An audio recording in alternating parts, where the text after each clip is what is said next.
नमस्कार मंडळी, आज आपण बनवणार आहोत सर्वांचा आवडता व तोंडात टाकताच विरघळणारा चोको लावा केक, तेही घरच्या घरी कमी साहित्यात।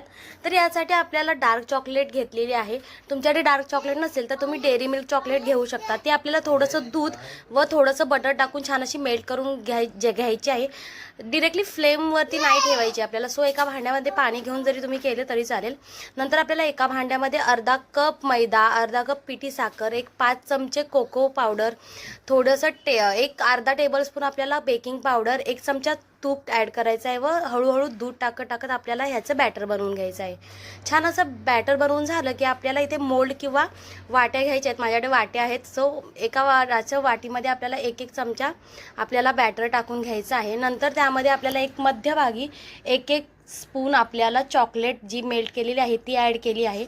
नंतर पुन्हा एकदा आपल्याला त्याच्यावरती बॅटर ॲड करून एकदा टॅप करून घ्यायचे आहेत सर्व वाट्या। नंतर आपल्याला ओव्हनमध्ये मी 200 डिग्री सेल्सिअसला 20 मिनिटासाठी हे ठेवून दिलं आहे। तुम्ही बघू शकता 20 मिनिटानंतर हे एकदम फ्लफी आणि एकदम चॉकलेटी केक तयार झाले आहेत। लावा असा चॉकलेटचा बाहेर निघत होता। सो हा माझ्या मुलांना खूप आवडला। तुम्ही सुद्धा नक्की ट्राय करा आणि एन्जॉय करा।